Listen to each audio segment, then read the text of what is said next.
Arutwo, arimũ na aciari kuuma cukuru-inĩ ngũrani kaũntĩ-inĩ ya Kiambu nĩ mathiĩte na mbere gũkũngũĩra maumĩrĩra ma kĩgeranio gĩa KCPE thutha wao kwandĩkithia maumĩrĩra mega ona gũtuĩka mĩhang'o ya mathomo nĩ yathararirio nĩ gũtuthũka kwa mũrimũ wa COVID-19. Rĩu maroria thirikari gũkahe arutwo aya kamweke ga gũgathomera cukuru iria macagũrire wona woyani wambĩrĩria.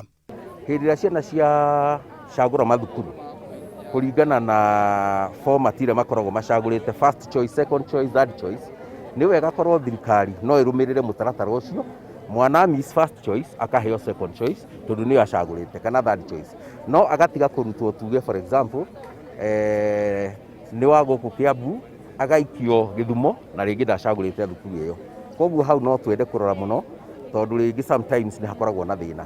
Hoe thirikari ya Uhuru Muigai wa Kenyatta ĩtũhe kamweke tũthiĩ thukuru ĩrĩa twathurire national ya mbere.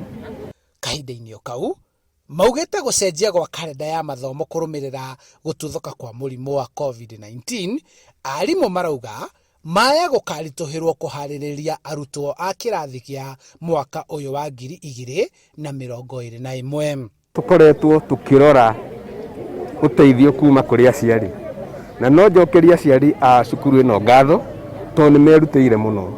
Cukuru nyingĩ nĩ irahotire kũruta arutwo marĩ na makĩria ma max 400 irĩ cia mũingĩ na kuongerera mean scores ciao ona thengia ya gũkorwo arutwo nĩ maikarire mũciĩ kwa ihinda thutha wa cukuru kũhingwo nĩ ũndũ wa mũrimũ wa COVID-19. Ithuothe tũtihanaine, kũrĩ arĩa mangĩhota gũkorwo nĩ makorirwo magĩthoma na Zoom, kũrĩ arĩa angĩ marĩ taũni-inĩ na angĩ icagi-inĩ na matiahotire gũkinyĩrwo nĩ mĩtambo ĩno ya kĩrĩu, kwoguo ciana nĩ ciagire rĩngĩ gũgĩthoma ikĩrelax na nĩkĩo kĩatũmire mage gũkorwo makĩperform wega.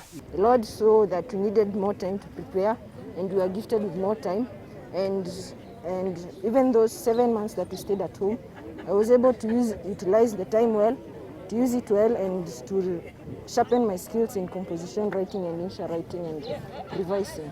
Rĩu arutwo aya megweterera kwa ihinda rĩa thikũ 100 matanaingĩra thukuru wa secondary, kuona no nginyagia megweterera thirikari o ũndũ ũmwe na ministry ya gĩthomo kũrĩkĩrĩria mĩtaratara ya gũcagũra macukuru. I'm very happy to get this. I've been working and with the support from my teachers and parents and also the other pupils. Handũ-inĩ ha Inooro TV kuuma kaũntĩ-inĩ ya Kiambu, njĩtagwo Charles Gĩkunga wa Kariuki.